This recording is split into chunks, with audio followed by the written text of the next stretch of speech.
आज की इस वीडियो में हम सीखने वाले हैं कि हिंदी से अंग्रेजी में अपने वाक्य को कैसे ट्रांसलेट करना है और कितने प्रकार के वाक्य होते हैं, कितने प्रकार के सेंटेंसेस होते हैं जिनको हमें ट्रांसलेट करना है।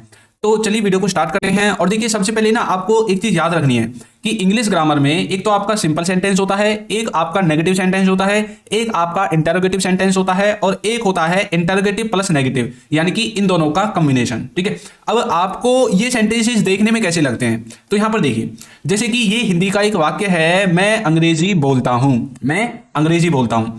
अब इसको देखिए, यहां पर इसको यदि हम सिंपल में बोलेंगे तो लिखेगा I speak English, I speak English, मैं अंग्रेजी बोलता हूं। यदि इसी को हमें नेगेटिव में बोलना है तो मैं बोलूंगा I don't speak English, I don't speak English. इसी को यदि इंटरोगेटिव में बोलना है तो हम बोलेंगे do I speak English, do I speak English. और यदि इसी को इंटरोगेटिव प्लस नेगेटिव इन दोनों के कॉम्बिनेशन में बोलना है तो मैं बोलूंगा do I not speak English, do I not speak English. तो देखा आपने, हमने एक सेंटेंस को चार तरह से जो है ट्रांसलेट किया है। एक साधारण वाक्य, एक नकारात्मक वाक्य, एक प्रश्नवाचक वाला वाक्य और एक नकारात्मक प्लस प्रश्नवाचक, दोनों का कॉम्बिनेशन है। तो आखिर ये सेंटेंसेस बने कैसे हैं? इस सिंपल सेंटेंस में ये अपने आप डू कहां से आ गया, है ना। इसी तरह से आपने कई बार देखा होगा डज लग जाता है, डिड लग जाता है, या और भी ऐसे वर्ड्स हैं जो एक्स्ट्रा जुड़ जाते हैं जबकि ये इसमें शुरुआत से नहीं थे, है ना।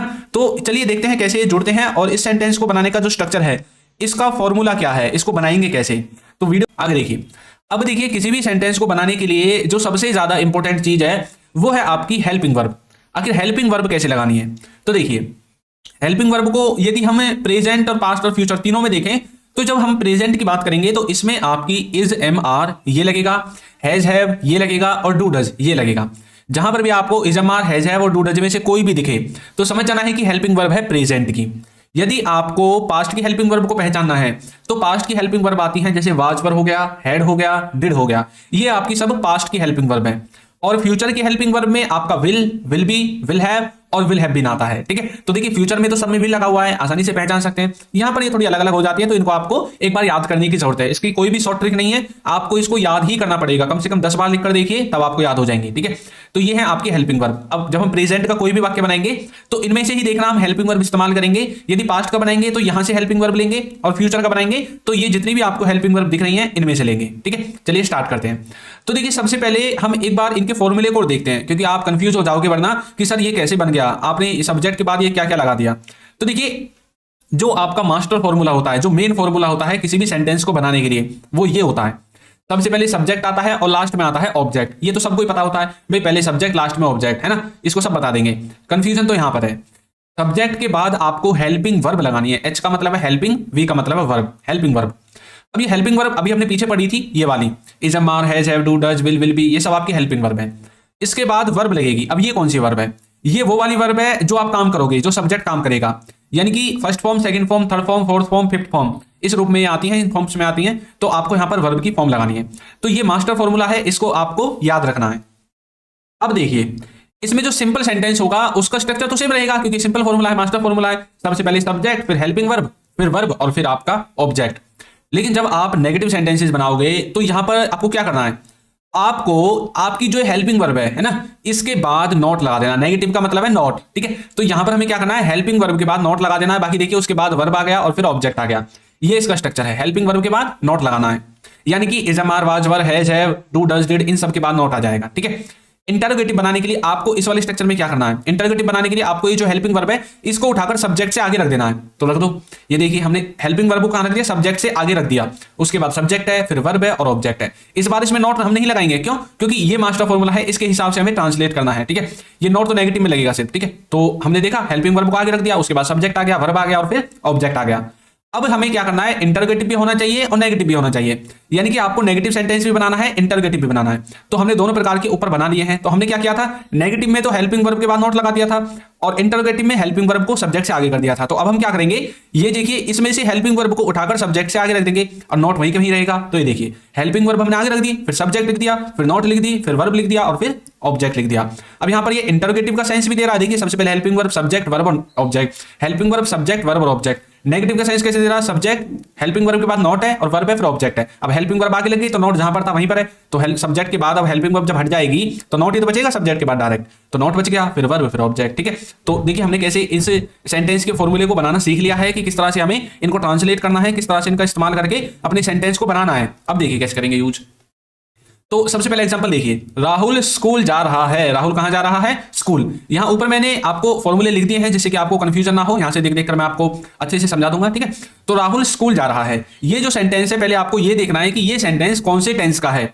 ये जो सेंटेंस है वो प्रेजेंट के कंटिन्यूअस टेंस का है, प्रेजेंट के कंटिन्यूअस का। और प्रेजेंट के कंटिन्यूअस में हम हमेशा is am are helping verb का इस्तेमाल करते हैं। Is helping verb, am helping verb और आर हेल्पिंग वर्ब का। ठीक है, तो यहां पर जो हेल्पिंग वर्ब है इज एम आर आ जाएगी, जहां जहां हेल्पिंग वर्ब है सब जगह इज एम आर। अब काम को करने वाला कौन है, राहुल है, जो स्कूल जा रहा है राहुल है, तो राहुल आपका सब्जेक्ट हो जाएगा।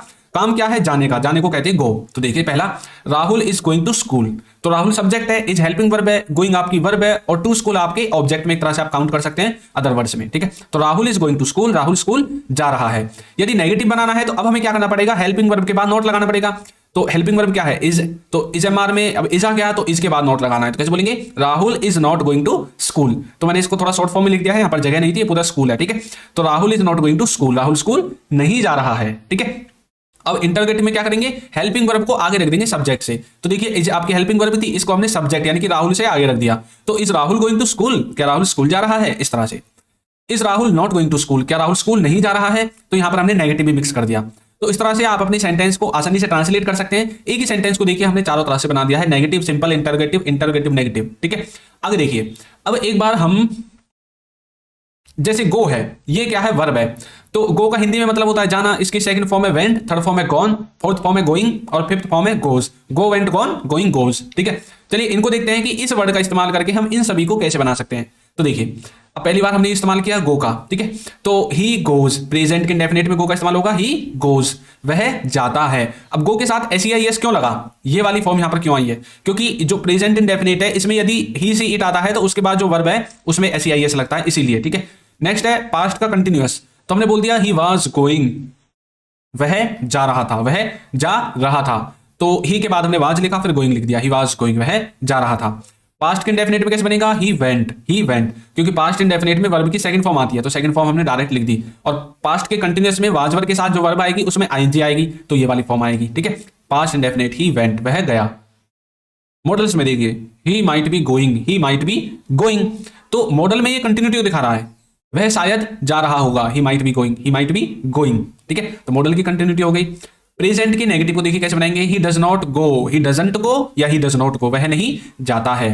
पास्ट के नेगेटिव में ही डिड नॉट गो, मतलब वह नहीं गया, वह नहीं गया, ही डिडंट गो या he did not go, he didn't go, कुछ भी आप बोल सकते हैं। मॉडल का negative, he would not be going, he would not be going, वह नहीं जा रहा होगा, है ना, वह नहीं जा रहा होगा। ही कैन गो, वह जा सकता है, ही कैन गो, वह जा सकता है।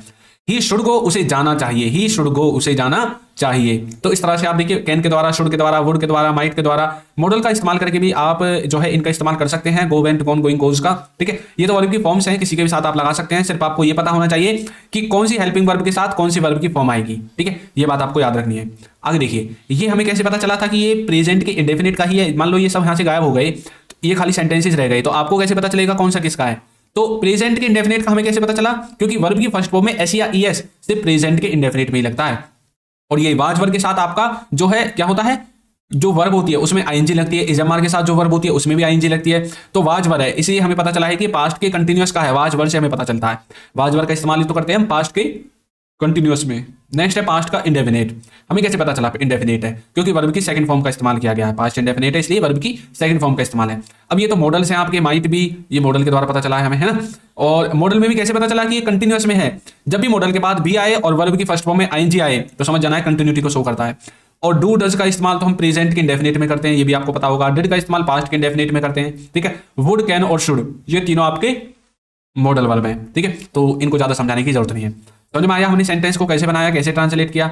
आगे देखिए, अब हम एक और देखेंगे, मैंने टीवी देख लिया है, मैंने टीवी देख लिया है। सेंटेंस है प्रेजेंट के परफेक्ट का, और इन एग्जांपल ये फॉर्मूला है इनकी हेल्प से हम इसको ट्रांसलेट करेंगे। सबसे पहले सिंपल में, मैंने टीवी देख लिया है, तो प्रेजेंट परफेक्ट है इसलिए इसमें हैज हैव का इस्तेमाल होगा, ये बात आपको याद रखनी है। Has have as a helping verb use होंगी। देखिए I have watched TV, I have watched TV, मैंने टीवी देख लिया है। आई सब्जेक्ट है, हैव हेल्पिंग वर्ब है, वॉच की थर्ड फॉर्म वॉच्ड आ गई है, और वर्ब है आपकी, टीवी आपका ऑब्जेक्ट है, ठीक है। I have not watched TV, मैंने टीवी नहीं देख लिया है, मैंने टीवी नहीं देखा है, ऐसा बोल सकते हैं, ठीक है।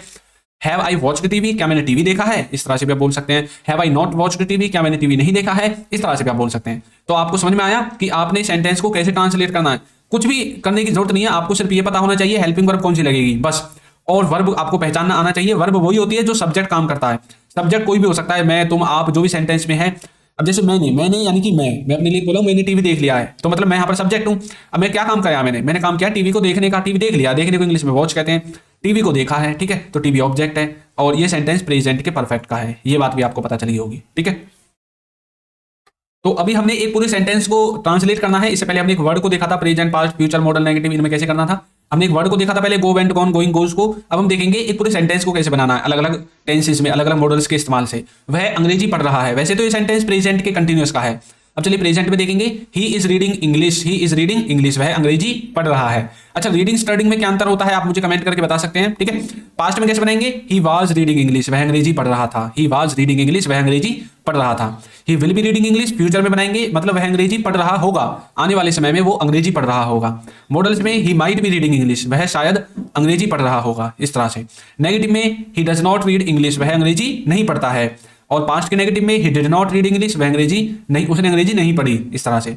मॉडल्स में he would not be reading English, ठीक है, वह अंग्रेजी नहीं पढ़ रहा होगा। मॉडल्स में ही कैन रीड इंग्लिश, वह अंग्रेजी पढ़ सकता है। और ही शुड रीड इंग्लिश, उसे अंग्रेजी पढ़नी चाहिए।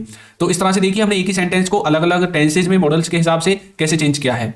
तो यहाँ पर इज से हमें पता चला था कि सेंटेंस प्रेजेंट का है, यहाँ पर वाज वर्ड से हमें पता चला था कि सेंटेंस पास्ट का है, यहाँ पर विल बी से हमें पता चला था कि सेंटेंस फ्यूचर का है, माइट बी से ये मॉडल है, और डू और डज आपके प्रेजेंट के इंडेफिनिट में इस्तेमाल होते हैं, डिड का इस्तेमाल पास्ट के इंडेफिनिट में होता है, वुड आपका मॉडल है, कैन भी आपका मॉडल है, और शुड भी आपका मॉडल है। तो इस तरह से मॉडल्स को आप पहचान सकते हैं, ठीक है। एक लास्ट एग्जांपल देखेंगे और फिर वीडियो को बंद करेंगे। मैं तुम्हें जानता हूं, सेंटेंस है प्रेजेंट के इंडेफिनिट का, तो इसमें नेगेटिव बनाने के लिए हमें डू डज का इस्तेमाल करना है, इसलिए मैंने डू डज का इस्तेमाल कर दिया है, ठीक है। और यदि आप इसको पास्ट में बनाना चाहते हैं तो आप डिड का इस्तेमाल कर सकते हैं, ठीक है। देखिए कैसे, आई नो यू, मैं तुम्हें जानता हूं, ये सिंपल सेंटेंस हो गया। आई सब्जेक्ट है, इसमें हेल्पिंग वर्ब है नहीं अभी, ठीक है, क्योंकि प्रेजेंट इंडेफिनिट है और उसमें हेल्पिंग वर्ब नहीं होती है। उसमें सिर्फ जब आप नेगेटिव सेंटेंसेस बनाओगे और इंटरोगेटिव बनाओगे तभी हेल्पिंग वर्ब का इस्तेमाल करना है। आई नो यू, मैं तुम्हें जानता हूं। आई डोंट नो यू, देखा डू अपने आप आ गया, क्यों, क्योंकि प्रेजेंट इंडेफिनिट और पास्ट इंडेफिनिट ये दोनों ऐसे टेंसेज हैं जिनमें वैसे तो नॉर्मली हेल्पिंग वर्ब नहीं होती है, लेकिन जब आप नेगेटिव बनाओगे, इंटरोगेटिव बनाओगे, तो आपको प्रेजेंट में डू डज हेल्पिंग वर्ब लेनी है और डिड आपको पास्ट में लेनी है, क्योंकि जो नॉट है वो विदाउट हेल्पिंग वर्ब नहीं लग सकता। आई नॉट नो यू ऐसा आप नहीं लिख सकते, आपको डू डज का इस्तेमाल करना पड़ेगा। Do I know you, do I know you, क्या मैं तुम्हें जानता हूं। Do I not know you, क्या मैं तुम्हें नहीं जानता। इस तरह से आप इनका इस्तेमाल कर सकते हैं। तो चलिए आपकी प्रैक्टिस के लिए मैं एक सेंटेंस देता हूं, am I speaking English, am I speaking English, इसको आपको बताना है इसकी हिंदी क्या होगी, ठीक है। इंग्लिश मैंने लिख दिया है, हिंदी बतानी है। और हमारा आपको वीडियो कैसी लगी है जरूर बताइएगा, और यदि अभी तक आपने हमारे चैनल को सब्सक्राइब नहीं किया है तो कर दीजिए, वीडियो को लाइक कर दीजिए, और एक अच्छा सा कमेंट करना बिल्कुल ना भूलें। Thank you.